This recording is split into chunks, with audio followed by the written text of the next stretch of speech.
بسم اللہ الرحمن الرحیم۔ شروع اللہ کے نام سے جو بڑا مہربان نہایت رحم والا ہے۔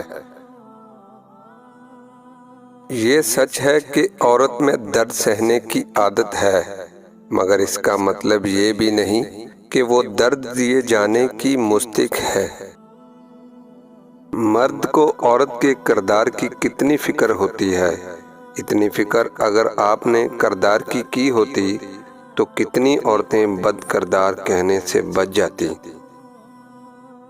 ایک مرد کا خواب ہوتا ہے کہ اسے پرفیکٹ بیوی ملے، اور عورت چاہتی ہے اسے پرفیکٹ شوہر ملے، مگر یہ نہیں سمجھتے کہ اللہ تعالیٰ نے انہیں ایک دوسرے کو مکمل کرنے کے لیے بنایا ہے۔ بیوی کبھی بھی اپنے خاوند کی نہیں سنتی، لیکن جب وہ سو رہا ہوتا ہے تو وہ سنتی بھی ہے اور محسوس بھی کرتی ہے۔ حسد کا جذبہ احساس کمتری سے پیدا ہوتا ہے۔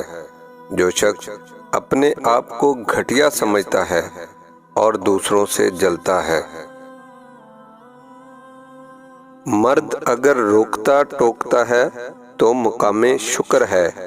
ایسا مرد عورت کو واقعی اپنی عزت سمجھتا ہے، اس کا خیال خود سے بھی زیادہ کرتا ہے۔ ایسی عورت اس دنیا کی خوش نصیب عورتوں سے ہے۔ مرد کو عورت کا حسن نہیں، اس کا جذبہ متاثر کرتا ہے۔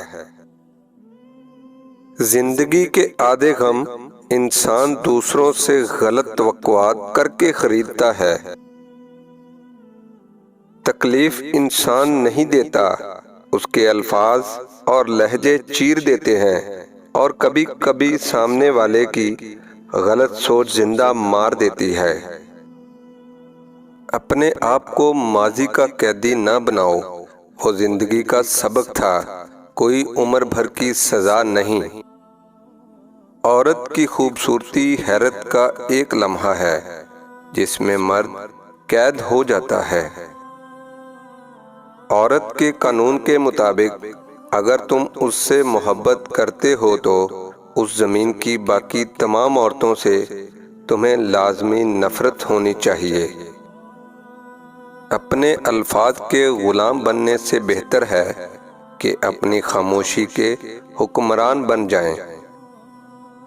تعلق میں دوسرے سے اپنے جیسا ہونے کی توقع مت کرو، کیونکہ تم کسی کا سیدھا ہاتھ اپنے سیدھے ہاتھ میں پکڑ کر نہیں چل سکتے۔